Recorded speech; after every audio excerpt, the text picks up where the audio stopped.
2024 में बीजेपी ने नारा दिया था कि 2024 में 400 पार कर जाएंगे, क्योंकि 303 सीटें तो 2019 में जीती थी और उससे ज्यादा का ही टारगेट लेकर चल रहे थे। तीसरी बार मोदी सरकार, अब की बार 400 पार जैसे नारे खूब दिए गए, क्योंकि ओपिनियन पोल जो है बीजेपी के फेवर में आंकड़े दिखा रहे थे। लेकिन 4 जून की जब तारीख आई तो बीजेपी की सांसें उखड़ने लगी और 240 पर आकर बीजेपी सिमट गई। बमुश्किल एनडीए को बहुमत मिला और प्रधानमंत्री नरेंद्र मोदी ने तीसरी बार शपथ ली। कहा जाता है कि उत्तर प्रदेश से होकर दिल्ली की कुर्सी का रास्ता जाता है।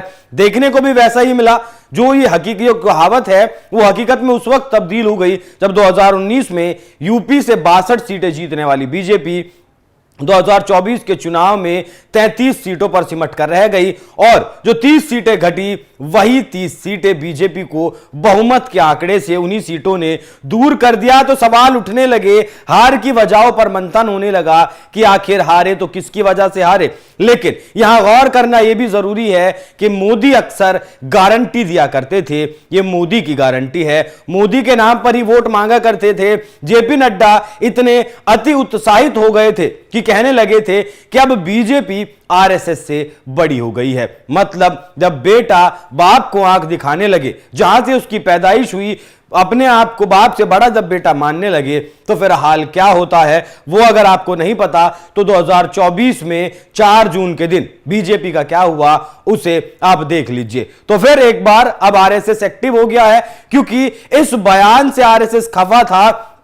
सिर्फ इसी बयान से आरएसएस खफा नहीं था, इससे पहले भी जब टिकट बंटवारा हुआ तो बीजेपी की तरफ से बीजेपी ने आरएसएस की एक बात नहीं मानी और मोहन भागवत ने नागपुर में अभी हाल फिलहाल में मीडिया को जो है संबोधन किया और उसमें कह दिया कि अहंकार, मतलब सीधे तौर पर तो नहीं कहा लेकिन प्रधानमंत्री नरेंद्र मोदी की तरफ इशारा करते हुए उन्हें अहंकारी तक बता दिया। मणिपुर के मुद्दे को छेड़ा उन्होंने कि मणिपुर आखिर 1 साल से क्यों जल रहा है, 1 साल से मणिपुर शांत क्यों नहीं हुआ। तो अब जब टकराव है आरएसएस का और बीजेपी का तो संभावनाएं तलाशी जाने लगी हैं। क्या मोदी का विकल्प आरएसएस ढूंढ रहा है? क्योंकि नरेंद्र मोदी को अगर आप देखेंगे तो नरेंद्र मोदी भी आरएसएस से निकले हैं। राजनाथ सिंह जो इस वक्त बीजेपी में बड़े नेता हैं वो भी आरएसएस से निकले हैं। जेपी नड्डा अब तक जो अध्यक्ष थे और अब स्वास्थ्य मंत्रालय का जो विभाग जो कार्यभार संभालेंगे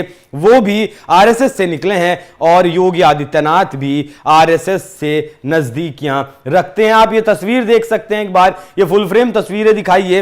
ये तस्वीर है मोहन भागवत और योगी आदित्यनाथ की। हालांकि ये तस्वीर पुरानी है लेकिन अब कहा जा रहा है कि 15 जून के दिन मोहन भागवत और योगी आदित्यनाथ की मुलाकात प्रस्तावित हो गई है, क्योंकि मोहन भागवत अपनी बीजेपी के ऊपर अपनी भड़ास निकालने के बाद गोरखपुर पहुंचे हैं और गोरखपुर में उनका 5 दिवसीय कार्यक्रम है जो है पिछले 2 दिन से मोहन भागवत गोरखपुर में ही है और योगी आदित्यनाथ लखनऊ से गोरखपुर किसी भी वक्त पहुंच सकते हैं और दोनों के बीच यह मुलाकात हो सकती है। तो पहले तो आप ये समझ लीजिए कि बीजेपी और आरएसएस का क्या कनेक्शन है, आरएसएस का मनमुटाव कैसे बीजेपी को इस बार ले डूबा। तो 1925 में आरएसएस का गठन किया गया था, हिंदुओं की विचारधारा को लेकर आगे बढ़ने का इसका काम था। ये एक स्वयंसेवक संगठन है, मतलब इसमें किसी को किसी भी काम करने की तनख्वाह नहीं दी जाती।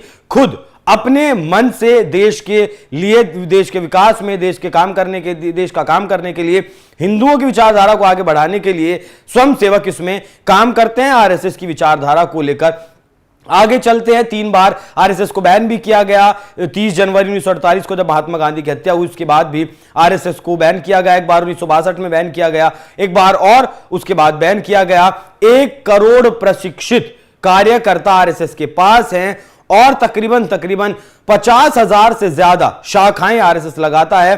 शाखाएं वो होता है जहां नियमित व्यायाम किया जाता है, लोग आकर बैठते हैं गली पर, गली नुक्कड़ और या फिर जहां शाखा लगती है वहां बैठकर बातचीत करते हैं। राजनीतिक बात नहीं होती बल्कि देश की बात होती है, हिंदू की बात होती है, हिंदू राष्ट्र की बात होती है।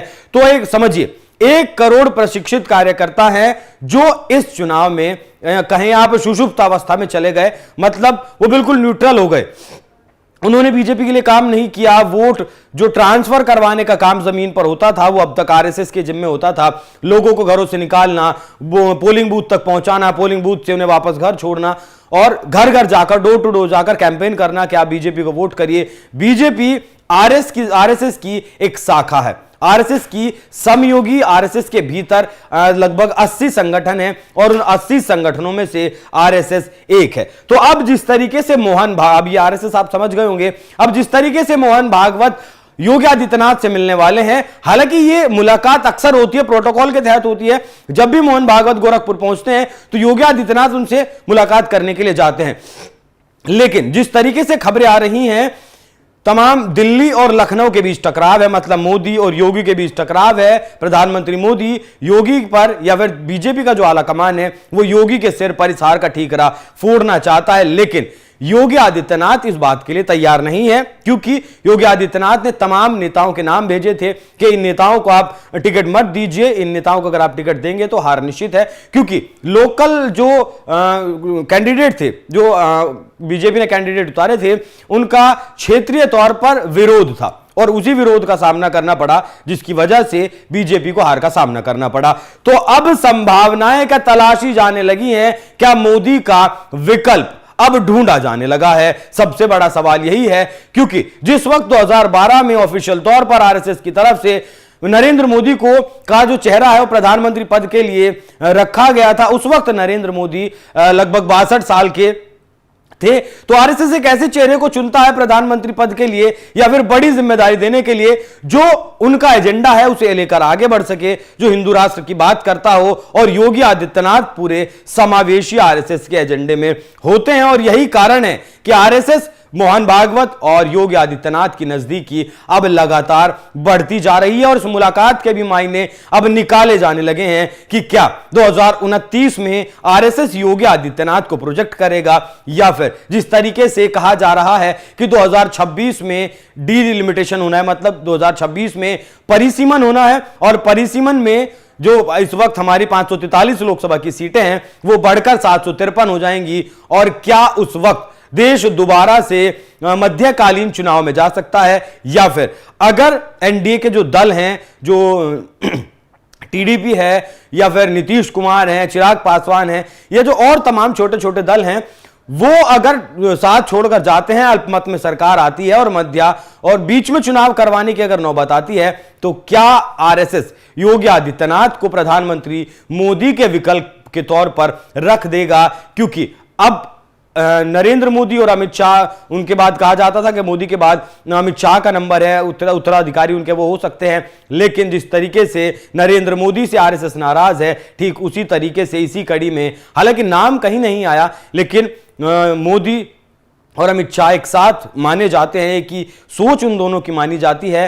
तो आरएसएस इन दोनों को साइड लाइन क्या कर सकता है? मोहन भागवत की मुलाकात ऐसे वक्त में हो रही है जब इस तरीके की चर्चाएं बहुत ज्यादा हैं कि 2025 में भी प्रधानमंत्री मोदी हट सकते हैं, क्योंकि वो 17 सितंबर को 75 साल के हो जाएंगे और 75 साल के बाद क्या वो रिटायर कर जाएंगे और उसके बाद क्या योगी आदित्यनाथ को कमान सौंपी जा सकती है? और सवाल सबसे बड़ा यह भी है कि आरएसएस और बीजेपी का जो टकराव है क्या वो, क्योंकि अब इंद्रेश कुमार भी बीजेपी के खिलाफ खुलकर बोलने लगे हैं, अब मोहन भागवत भी बीजेपी के खिलाफ खुलकर बोल रहे हैं। प्रधानमंत्री मोदी का जो अहंकार है आरएसएस के मुताबिक वो इतना बढ़ गया है कि आरएसएस को उसने साइडलाइन कर दिया। मतलब जो आरएसएस बीजेपी की कभी रीढ़ की हड्डी हुआ करती थी, अब बीजेपी ने आरएसएस को साइडलाइन कर दिया। अपने उसे लगने लगा कि बीजेपी बहुत बड़ा परिवार हो गया, इसलिए बीजेपी अकेली चल सकती है। लेकिन 2024 के चुनाव में हमने जो देखा, 240 सीटें जो मिली, उसके बाद यह लगता है